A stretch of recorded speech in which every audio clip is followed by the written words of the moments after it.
Hi, my name is Lisha Fernandez. This is some information about me and my educational trajectory and experience. Starting off with my greatest educational influence, I would say that's my father. He didn't exactly make it past elementary school. I believe he made it to third grade, and then he left school in order to pursue work. That's because he grew up in the Dominican Republic, and there was just not many educational opportunities for him growing up. And, just the best course of action for him at the time was to just start working. But he always valued education, maybe not in a traditional sense, but in,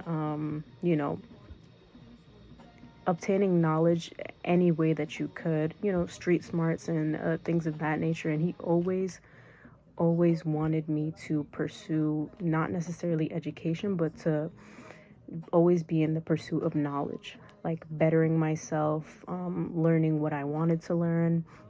If my grades in school weren't doing too well, he would always tell me that it's fine as long as you feel that you're learning, like you feel that you're gaining something from this.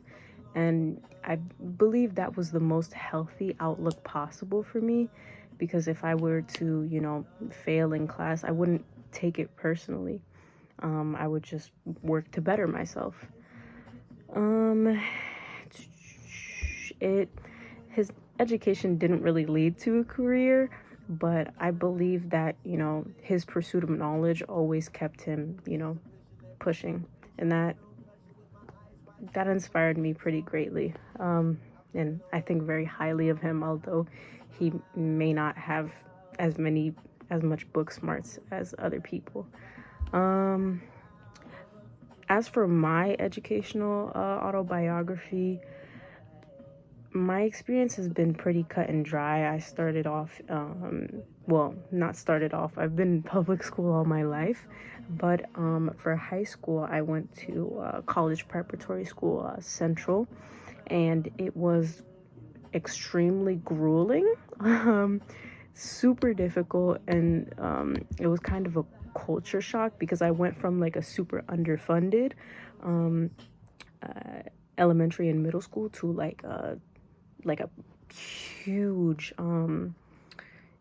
a huge high school that you had to like apply to get into. So there was many more students, there was much more funding, there was no uniforms, and it kind of threw me for a loop.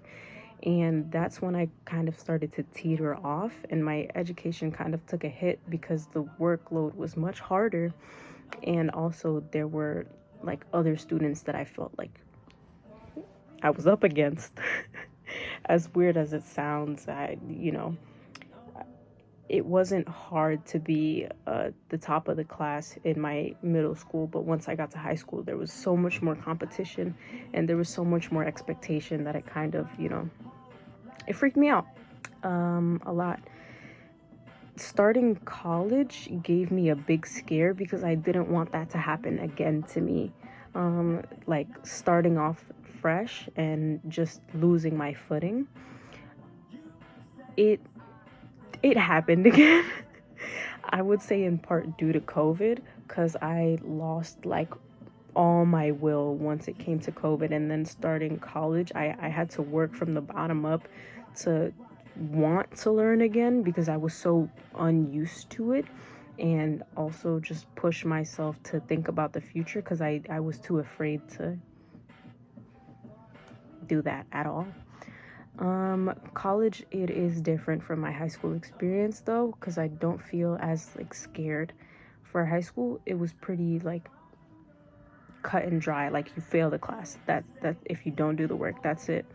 But in college, I find that more teachers will work with you if you let them know your issues, and like there's so many counselors to help you create like academic plans and just to talk about personal things. And that was the case in my high school too, but it was a lot harder and there was so many more students.